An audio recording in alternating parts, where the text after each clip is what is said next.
Halo teman-teman Saling Sapa, podcast Saling Sapa Jalan-Jalan, satu-satunya podcast naik angkot di Indonesia.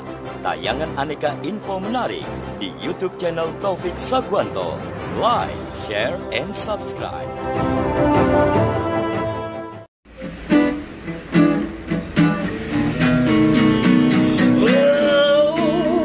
Jangan sedih, jangan muram, berikanlah sebuah senyuman. Ikutlah denganku kawan, podcast Saling Sapa Jalan-Jalan.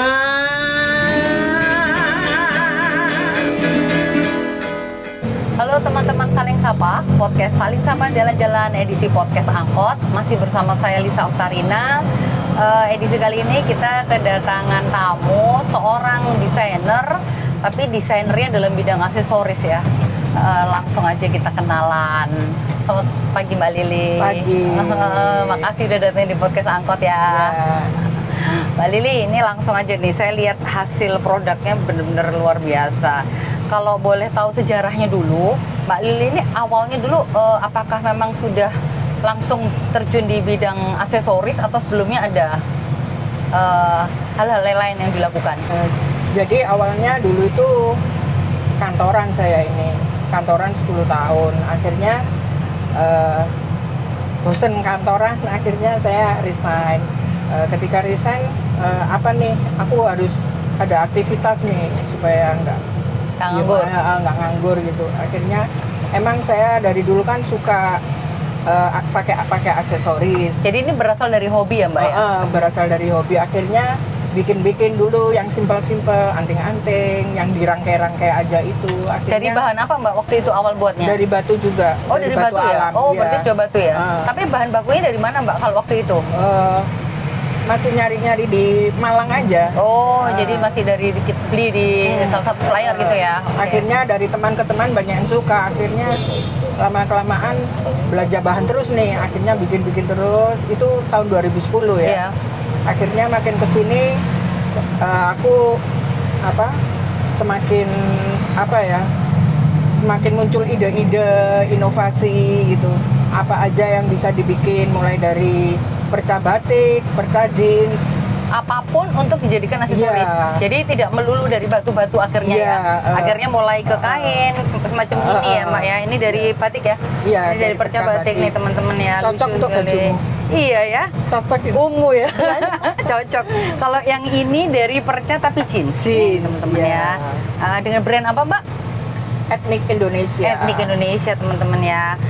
Terus kalau yang semakin kesini kan saya lihat semakin ini bukan pemula lagi, kalau ini udah tingkat ekspor ya teman-teman ya. Kalau ini boleh diceritain Mbak, ini gimana awal muasalnya? Itu saya mulai bikinnya tahun 2019, Agustus 2019. Waktu itu mendapat pelatihan dari dinas gitu. Akhirnya pas banget ini momennya. Ketika aku ingin electroforming, pas ada pelatihan. Gitu. Akhirnya aku langsung mendesain banyak gitu, beberapa gitu. Akhirnya bikin, terus kita bawa ke pameran. Akhirnya orang-orang pada excited kan suka, ya? Belum ada gitu. Proses elektrofarming itu apa? Karena pasti banyak yang belum tahu nih. Ini teman-teman ya, ini produknya benar-benar dari bahan limbah daun-daun kering. Limbah alam. Jadi pemanfaatan limbah alam, daun-daun kering ya. Ini gimana Mbak? Prosesnya bisa jadi kalung? Prosesnya dari daun ini kita cari daun-daun yang gugur. Daun-daun di bawah. Berarti yang kekeringannya sempurna ya? Karena sudah kering sekali ya? Keringnya dibentuk oleh alam. Oh ya, keringnya jadi kita pilih yang tebal. Ya? Oh harus tebal Mbak? Kalau yang tipis nggak bisa berarti ya? Kalau tipis itu nanti takutnya patah atau gampang patah. Oke, terus setelah itu Mbak? Kita pilih daunnya itu yang utuh. Pokoknya yang bagus, yang lurus. Tapi masih asli, bentuk aslinya dari alam gitu. Lalu kita proses namanya electroforming. Kita celup, kita proses secara kimia, diberi cairan kimia. Lalu kita celup ke cairan kimia itu dengan dialiri aliran listrik, aliran rendah. Oh, aliran voltase rendah ya. Voltase rendah itu kan bisa diatur-atur tuh. Iya. Alatnya bisa Iya. diatur-atur untuk besarnya daun seperti segini itu harusnya berapa Butuh gitu. panas berapa gitu ya. ampere Iya, gitu. berapa ampere. Kayak gitu. Oh. Itu butuh waktu lumayan lama dan rumit. Rumit ya. Oh, jadi ini bener-bener dari daun ya teman-teman ya. Asli. Jadi kalau ini seandainya ya saya atau ada teman-teman yang mau customize, terus kita bisa karena kita nemuin bentuk daun yang unik, itu bisa ya Mbak ya? Bisa. Oh, jadi Bisa. nanti jadinya ya seperti daun itu hanya Iya. seperti dilapisi. Ini Iya. tembaga ya Mbak Tembaga. ya? Oh, tembaga ya. Ini lapis tembaga. tembaga ya teman-teman ya. Jadi daunnya terlapisi tembaga. Jadi bener-bener actingnya nggak hilang ya, Iya. karena masih bener original bentuk daun. Iya. Oh, Persis iya. seperti daun. Persis seperti daun. persis Ini seperti teman-teman lucu ya. Jadi ini ada bagian yang lobang, kemudian bagian lobangnya ditutup dengan Batu alam. Jadi bisa dipadukan ya Mbak Iya. ya. Selain daun apa lagi Mbak yang bisa? Oh ini ya. Kalau yang ini bisa untuk kalung, bisa untuk bros. Nah ini. Oh ya, ini ada brosnya, bisa untuk bros. Penitinya teman-teman ya. itu juga bikinan sendiri handmade. Oh ini handmade ya? Tembaga Oh, juga. dari tembaga juga Iya. ya? Ini Karena harus teman-teman. tembaga. Kalau nggak tembaga nggak bisa nempel. Oh harus tembaga Harus ya? tembaga. Kalau ini apa Mbak? Itu ranting tanaman Ini ranting ya teman-teman sama ya? batu alam. Jadi ranting yang dikombinasi dengan batu alam. Ini juga diproses electrofarming ya? Iya sama. Oh ya, keren-keren sekali nih ya, produknya bagus. Kalau yang ini apa Mbak nih Mbak? Wire. Wire ya? Iya, wire Jewelerly. Oh, jadi jenisnya ini ini kayak panjang. panjang ya. Bisa Panjang, kalau 3 misalnya meter. kita mau pakai untuk crown bisa, iya, kita mau pakai untuk kalung bisa, choker bisa. choker juga bisa. Kita sesuaikan aja ya untuk kebutuhan ya. Waduh bagus. Ini juga dengan proses electrofarming Enggak, atau ini tidak? anyaman kawat, manual pakai tangan. Oh, iya. Ini namanya menganyam ini. Oh, proses menganyamnya Iya, ini ada. juga pelatihan atau ikut kursus atau kok bisa? Iya, kalau ini Ada dulu, kursusnya ya? Ada, saya Teman-teman ini bagus ikut. sekali ya. Terus ini kan saya lihat produknya udah bagus-bagus banget nih. Terus Mbak Lili ini rencananya kepinginnya setelah dari aksesoris ini kepingin pengembangannya kemana? Atau misalnya aksesoris ini nanti mau dikembangkan menjadi aksesoris di baju, di semacam kalau kayak payet-payet, atau ada rencana ke depannya? Bisa sih, ini dipadukan ke baju-baju, misalkan ini dipasang di kebaya atau ini kan bisa. Bisa juga Iya, ya Mbak bisa. ya. Jadi bisa kayak untuk semacam pengembangannya bisa Iya. ke fashion yang ke arah baju atau ini ya Mbak ya. Untuk Iya. tas juga bisa sebetulnya Mbak ya. Iya. Jadi ini misalnya kita kayak pasang-pasang di tas Iya, atau bisa. iya Untuk kan. gantungan. Untuk gantungan juga bisa. Untuk Itu Mbak, di ini apa? topi. Kayak kayak apa? Bandana itu loh. Oh, untuk bandana ya, bisa juga Bisa. ya. Mbak itu kok lucu ya, saya lihat, saya tertarik loh teman-teman dari tadi tuh perhatiin terus itu kacang ya. Kacangnya Kacang. juga diproses. Iya, kacangnya. Ini kacang ada isinya masih ini. Oh Kacangnya, gitu ya? iya. Lucu ya? Iya. Jadi bisa ya? Bisa. Kacang, jadi bisa, Kacang, kopi. yang penting harus kering. Iya, harus kering. Oh, Bukan jadi kering. kalau yang basah-basah semacam bisa. kayak wortel nggak gitu bisa, nggak bisa wortel. Ya. Jadi harus yang kering. Jadi Iya. harus kekeringannya sempurna ya, Mbak ya. Binatang juga bisa. Misalkan ada binatang mati gitu, hama mati gitu. Tapi aku nggak Kayak serangga. nggak tega. Kayak semacam Iya, serangga. Oh, berarti kalau misalnya ini ya Mbak ya ada kayak kepiting yang udah kering, semacam kadang-kadang kita kalau lagi ke pantai kan ada yang jual ya kepiting yang udah kering atau apa itu bisa ya? Kepiting bisa. Bisa ya? Cuman ya tingkat kerumitannya tinggi. Karena takutnya patah ya, Iya. karena dia rapuh sekali Iya. ya. Kalau biota laut itu ya kerang kering-kering itu, kulit kerang. Oh, itu terus bisa kerang ya? yang lancip itu bisa itu. Oh. Itu prosesnya malah cepet. Oh, Kalau, lebih cepet ya? Lebih cepat dia menyerapnya. Oh, itu juga etik kan soalnya Mbak ya? Iya. Etik sekali Ada ya. saya nggak bawa ini. Oh. Starfish. Starfish ya? Oh iya, starfish bagus Starfish. sekali ya. Terus ini rencana ininya Mbak, bukan rencana, maksud saya penjualannya udah kemana aja nih? Penjualannya udah Indonesia pasti ya. Ya, seluruh Indonesia ya Mbak ya? Online ya Mbak ya? Online dan offline. Oh. Kadang-kadang kan pameran juga. Oh, jadi Terus- secara offline-nya juga ya? Terus- Customize ya rata-rata berdasarkan pesanan. Jadi orang atau Iya, ada pesanan misalkan mereka punya batu gitu, Mbak, Iya. tolong ini diikat dengan proses electroforming gitu, bisa. oh bisa ya? Bisa. Jadi teman-teman ya, ini kalau yang kepingin ini bikin aksesoris tapi dengan desainnya teman-teman sendiri, yang mungkin punya desain yang unik atau bagaimana, bisa loh langsung hubungi Mbak Lili ya di Etnik Indonesia ya. Ada di IG-nya ya Mbak ya? Ada di Instagramnya bisa ya teman-teman. Kalau ini apa nih Mbak nih? Itu gelang kulit. Oh, gelang kulit ya. Ini juga dari tembaga ya teman-teman, di tembaga. Platnya dari tembaga ya. Jadi semua bahan dasarnya rata-rata tembaga ya Mbak ya? Iya. Karena tembaga itu lunak, mudah dibentuk. Jadi pemasarannya di Indonesia, Bali, Jakarta, Surabaya, kota-kota besar, dan udah sampai ke Australia. Oh, udah sampai ke Australia Mbak ya? Oh, jadi customernya orang-orang bule? Iya. Mereka biasanya customize atau beli yang sudah jadi? Kadang custom, kadang yang udah ready stock dipilihnya. Oh gitu ya Mbak ya? Iya. Oh, rata-rata orang Australia. Jadi orang Australia itu teman-teman ya, mereka punya selera yang suka barang-barang yang etnik, yang ada batu alamnya. Oh, rata-rata yang ada batu alamnya ya? Iya. Oh. Yang seperti itu, liontin. Nah itu. Ya, seperti ini ya Mbak ya? Iya. Oh iya. Kalau kayak gini, kalau range harga Mbak dari berapa sampai berapa nih? Kalau yang electroforming itu dari 300 sampai 4 juta.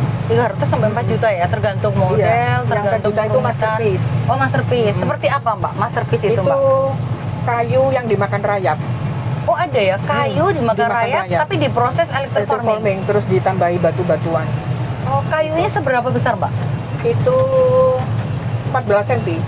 Oh, 14 cm. 14 cm, panjang tingginya 14 cm, lebarnya 7. Oh, itu dibuat kalung? Iya. Oh, dibuat kalung ya. Terus untuk ini pengikatnya apa Mbak? Kulit. Oh, kulit ya. Asli. Itu kulit yang dikirim asli. ke Australia? Enggak. Yang masterpiece ini masih ada gitu loh. Oh. Kalau yang Australia yang kecil-kecil. Oh, mereka suka yang kecil-kecil ya mungkin ya. Dipakai sehari-hari. Untuk dipakai sehari-hari ya. Iya. Oh, waduh, udah sampai Australia loh teman-teman ya, nggak nyangka loh. UMKM tapi bisa menembus luar negeri karena etniknya ini. Karena di Indonesia bahan baku memang kan banyak ya Mbak. Kalau yang kayak daun-daun, kayak etnik kayak gini kita lebih mudah menemukan ya Mbak ya. Terus untuk bahan baku ya Mbak, itu bahan baku kalau selama ini, kalau untuk tembaganya bisa harus dikirim dari luar kota atau di Malang aja udah ada di Malang udah. Oh sudah ya? Iya, udah kok. Bahan-bahan bakunya mudah. Ready ya? Berarti nggak ada kesulitan dalam hal bahan baku ya Mbak ya? Terus untuk ini Mbak, kalau untuk kayak daun-daun ini biasanya huntingnya di mana nih? Di sekitar rumah. Oh, di sekitar rumah ya? Di rumah itu ada pohon jambu, rambutan, ada sirsa. Oh, jadi itu yang dimanfaatkan ya? Iya. Sama Mbak Lili ya? Iya. Kalau pas nggak musim hujan sih kita nyari-nyari. Oh gitu? Biasanya berarti ini semua ya teman-teman, kalau bisa saya simpulkan ini semua adalah recycle produk ya? Jadi semuanya itu adalah produk-produk yang semuanya itu bisa didaur ulang ya? Oh, memanfaatkan limbah-limbah alam. Iya kan? Alam dan itu kayu itu apa Mbak? Kok ada topeng itu? Oh juga ini juga limbah loh ini, kayunya ini. Oh, ini kayunya limbah dari apa Mbak? Limbah dari kerja alat-alat rumah tangga. Oh, jadi sisanya ini yang dibuang. Ini yang dibuang loh teman-teman, masih bisa jadi kalung dengan tinggal ditambah hiasan topeng. Sudah bisa jadi sebagus ini ya. Iya. Ini banyak disukai ini. Oh, ini favorit, banyak sekarang kan lagi musim topeng dan wayang. Sekarang lagi musim ya Mbak ya? Iya, waduh keren sekali. Ini dengan kemasannya juga luar biasa. Rencananya Mbak ke depannya nih, kepinginnya Mbak Lili apa nih? Pengembangannya mau sampai mana harapannya? Harapannya itu saya supaya lebih mendapat fasilitas ya, untuk lebih memperkenalkan, untuk memasarkan karya-karya saya, seperti misalkan pameran atau lewat online kayak gitu. Oh, jadi harapannya lebih kayak kepengin ini berkembang dengan promosi dan lain sebagainya yang lebih itu, karena kalau pas pameran itu pasti ada customer baru, pasti ada, lalu kita menyebar kartu nama kayak gitu. Pasti ada. Iya. Terus ini Mbak, kalau produk-produknya ini untuk kerja Mbak Lili ada yang bantuin atau sendiri? Ada. Oh, ada. Ada satu orang. Ada yang bantuin. Untuk desain dipegang sendiri? Iya. bukan karyawan sih, lebih ke partner. Partner kerja ya. Partner. Terus ini Mbak, kalau boleh tahu nih ya, mungkin teman-teman yang juga pelaku usaha, kira-kira nih Mbak Lili apa nih kayak mutunya apa yang bisa dikasih nih ke teman-temannya juga sedang melakukan tetap lagi semangat. berwirausaha gitu ya. Tetap semangat. Tetap semangat ya. Tetap semangat apapun yang terjadi, ada masalah apapun tetap semangat gitu. Ini dulu untuk mencapai sampai di titik ini itu jatuh bangunnya ada atau enggak Mbak? Ya ada sih. Jatuhnya itu waktu COVID. Sepi. Waktu COVID itu sempat agak goyang ya? Iya. Tapi Mbak Lili tetap konsisten ada solusi di aksesoris ya? Atau mungkin tetap. sempat setelah aksesoris sepi mungkin coba yang lain enggak? Saya berinovasi, bikin masker waktu itu. Oh, sempat bikin masker batik. Dari masker batik akhirnya tercetus ide topi, jadi satu set masker dan topi gitu. Oh, jadi pada waktu itu sempat berinovasinya karena COVID, tidak mau tinggal diam. Mbak Lili akhirnya membuat ini masker dan topi. Masker dan topi. Seperti ini ada maskernya. Ini untuk topinya ini dilukis sendiri Mbak? Iya, dilukis sendiri. Oh gitu. Itu juga memanfaatkan Mbak ya, upcycle ya? Iya. Ini yang perca jeans ini. Jadi ini pesanan ini saya pinjem. Oh, ini lucu loh teman-teman ya. Bagus banget ya Mbak ya. Wih, keren. Iya. Lucu ya Pak ya. Ini apa namanya? Jadi untuk penjahitnya ada. Iya. Terus Mbak Lili bagian lukis ya, desain untuk lukisnya ya. Lukisnya bisa request mau wayang, mau kucing, mau apapun ya teman. Lukisannya bisa customize juga dan ini lucu atau abstrak gitu bisa. Jadi bener-bener nggak ada yang terbuang nih ya. Ini batik kecil-kecil segini aja bisa jadi kalung buat teman-teman. Ini jeans juga bisa jadi kalung. Nah seperti ini. Itu bagian bawah celana itu kan orang kan kalau kepanjangan mesti potong kan? Dipotong. Nah, oh, jadi ini loh teman-teman. Ini berarti bisa dapat bahan bakunya dari tukang jahit celana ya, tukang potong celana jeans ya. Oh, ini lucu ya, Mbak ya. Ini keren loh. Idenya loh teman-teman. Idenya ini yang kreatif sekali. Wah, keren ini Mbak Lili. Semoga kedepannya semakin berkembang. Apa yang dicita-citakan bisa tercapai. Dan mungkin di sini ya teman-teman ya, saya bisa sedikit kasih kesimpulan bahwa apapun itu kita mesti tetap harus semangat ya. Berinovasi. Kita tetap berinovasi di saat ada kemarin guncangan semacam COVID, kita alihkan sedikit untuk nantinya tetap bisa mengembangkan yang di core utamanya ya, tapi tetap ada pengembangan produk yang lain. Gitu ya. Makasih Mbak Lili atas kehadirannya. Sekian dulu teman-teman podcast Angkot, sampai ketemu di podcast Angkot berikutnya.